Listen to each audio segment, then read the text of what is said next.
It's laughable that you would, or anyone would describe Davos as protecting liberal democracy. It's equally, standing up for it. It's equally laughable to use the word dictatorship at Davos and aim that at President Trump. In fact, I think that's absurd.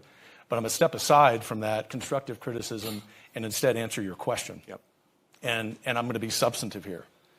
President Trump, if he's the next president, for that matter, I think whoever the next conservative president is going to take on the power of the elites, which I mentioned earlier.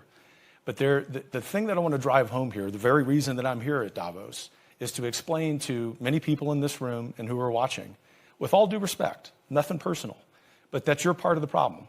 Political elites tell the average people on 3 or 4 or 5 issues that the reality is X, when in fact reality is Y. Take immigration. Elites tell us that open borders and even illegal immigration are okay. The average person tells us in the United States that both rob them of the American way of life. They're right. President Trump will take that on behalf of the average American. Elites also tell us that public safety isn't a problem in big American cities. Just travel to New York or Washington or Dallas, Texas. The average person will tell you that the lack of public safety damages not just the American way of life, but their life. President Trump will take that on. Thirdly, I guess the favorite at the World Economic Forum is climate change. Elites tell us that we have this existential crisis with so-called climate change, so much so that climate alarmism is probably the greatest cause for mental health crisis in the world. The solutions, the average person know, based on climate change are far worse and more harmful and cost more human lives, especially in Europe during the time that you need heating, than do the problem and the problems themselves. Fourth, 2 more here, Robin. Okay. The fourth, China. The number one adversary, not just to the United States, but to free people on planet Earth.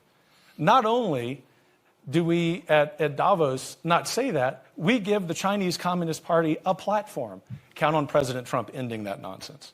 And fifth, as we sit here, another supranational organization, the World Health Organization, is discussing foisting gender ideology upon the global South. These are practices that are under review, if not being rejected, by countries in Northern Europe. The new president, especially if it's President Trump, will, as you like to say, trust the science. He will understand the basic biological reality of manhood and womanhood. And do you know why? Not because of retribution, not because he's a dictator, but because he has the power of the American people behind him. And it's connected to Senator Portman's excellent point that in addition to needing a vigorous executive, we look forward to having the popular will inform both the House and Senate in 2025 to pass laws on all of those issues and many others. Ultimately, Robin, I think President Trump, if in fact he wins a second term, is going to be inspired by the wise words of Javier Milei, who said that he was in power not to guide sheep, but to awaken lions. That's what the average American and the average free person on planet Earth wants out of leaders.